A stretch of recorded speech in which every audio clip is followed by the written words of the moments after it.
This is a typical New York City avenue. The New York City Sidewalk Cafe initiative has allowed us to take over a lane of traffic on either side and put in sidewalk cafes. Hi, I'm Sterling Plenert. I'm a restaurant and retail architect. I've worked on the design of all of these restaurants.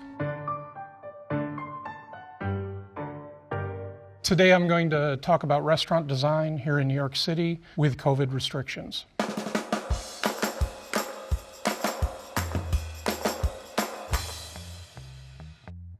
Before we get into the details of how restaurants have responded to the COVID virus, we need to get into the design of restaurants pre-COVID.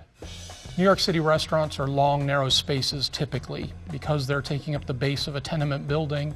This is a typical New York City restaurant floor plan. They tend to be 20 to 25 foot wide, 60 to 80 foot long, and have many obstacles that reduce that width even further, including staircases, elevators, service doors, hallways, which can reduce the width down to roughly 15 feet.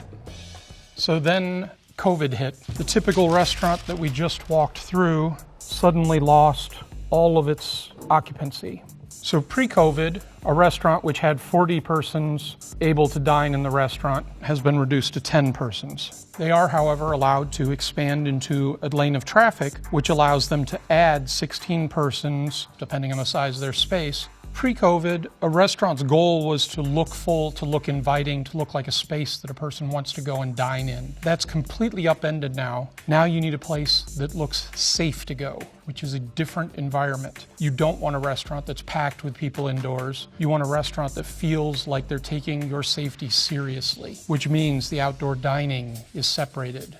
In July of this year, New York City released guidelines for how a restaurant can expand onto the streets. This is New York City's guideline diagram. A building which has a frontage, which is the width of their storefront, can then do a restaurant out on the street for outdoor dining with some exceptions. So in the beginning, there were makeshift structures. So these restaurant designs are simple, quick, effective ways to define a space, simply created using construction pallets, tent structures to keep the weather out. Tables are spaced 6 feet apart.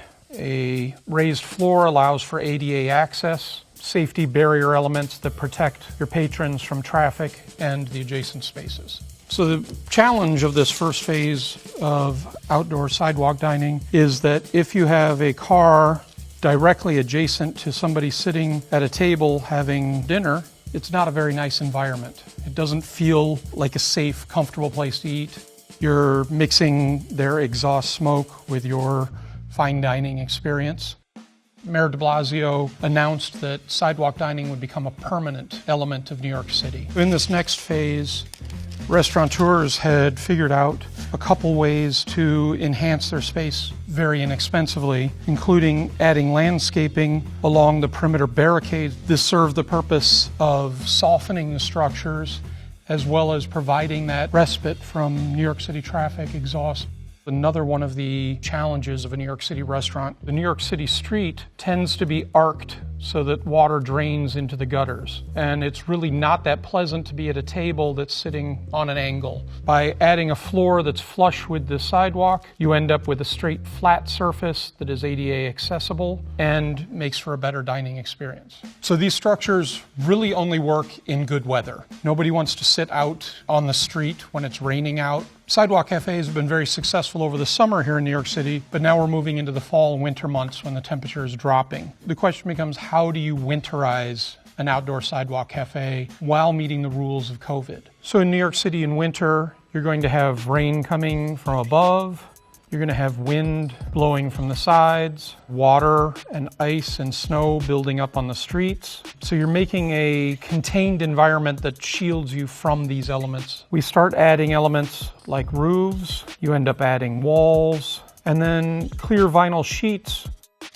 So what you have to be careful not to do is fully enclose the outdoor environment, basically building a building on the street. You need to keep at least 50% of your area of walls and ceilings open, usually one facade facing the restaurant. This gives you the dual purpose of getting the airflow, but also the people in the restaurant, servers, waitstaff, can see everybody in there and take care of them. They're not hidden behind a wall. If you fully enclose your outdoor dining space, it's no different than an indoor restaurant at that point. So in the case of this greenhouse type structure, this becomes indoor dining. New York City said you can do that on the street as well, but then you have to follow the rules of indoor dining. Tables need to be a certain distance apart. You only have 25% occupancy.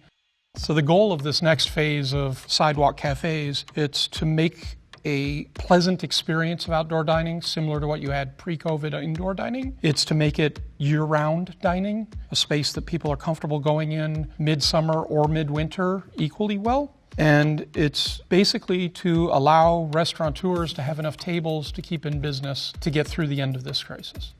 The outdoor dining initiative in New York City has been phenomenally successful. Prior to COVID, there were 24,000 restaurants approximately in New York City. Since New York City instituted the outdoor dining, over 10,000 of them have opened up outdoor dining spaces.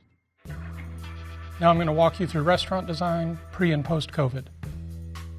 You start out on the street, storefront signage. That's your first experience of the restaurant. As you walk in, how you're greeted is your second part of the experience. Then you actually get to sit at your table and your experience is taken over by the food, the atmosphere, and the service in the restaurant.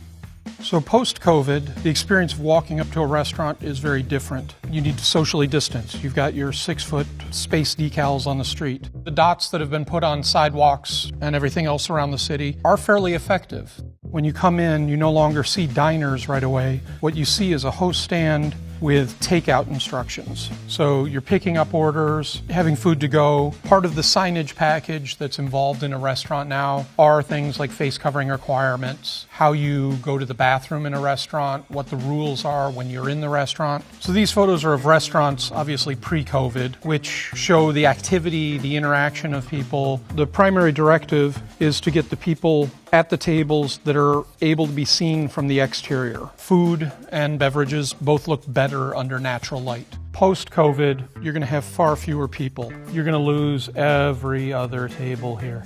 Many restaurants have introduced signage on the tables, which includes things like QR codes for the menus. One of the main advantages to restaurants that this has brought out is they can now change their menu on a daily basis without having to reprint, reformat their menus. Everything's on the phones.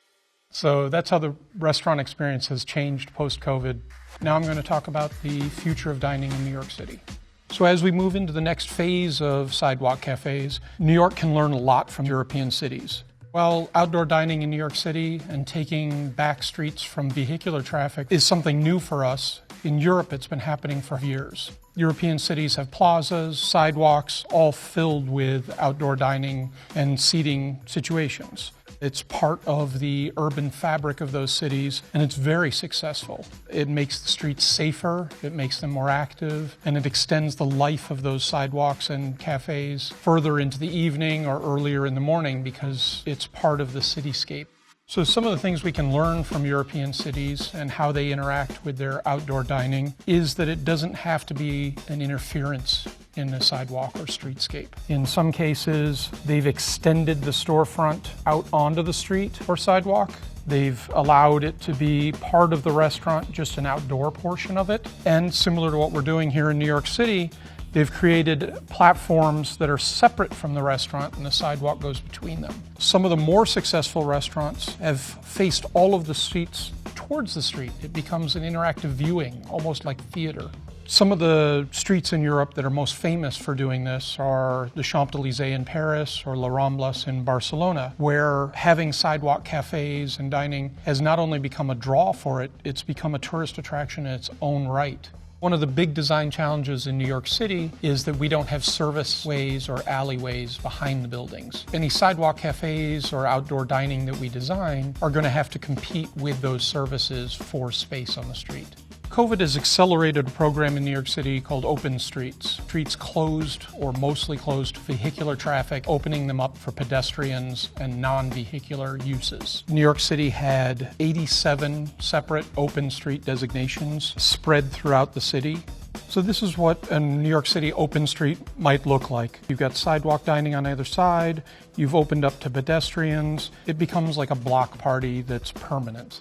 What the future might hold is a full greening of New York City, where it's not just closing down a couple streets and putting in painted plazas. You add greenscape, you add trees, you add landscaping, and New York City becomes a much greener and friendlier place to be. The overall effect of this would be turning avenues in New York City into linear parks, similar to the High Line. Going by the numbers, New York City restaurants are definitely in trouble due to COVID. They've been closed down for many months. Estimates are approximately 40% of the restaurants in New York City will not make it through this crisis. Architects and designers are assisting restaurants as quickly as possible to help them make these cafes work, make sidewalk cafes winterized and be able to work year-round, and become a permanent part of the New York City streetscape. COVID has obviously been a horrendous impediment to restaurants in New York City. However, there is a silver lining. Despite the tragedy of the disease, it has allowed us to help reshape the city and how residents and tourists visiting it interact with the environment.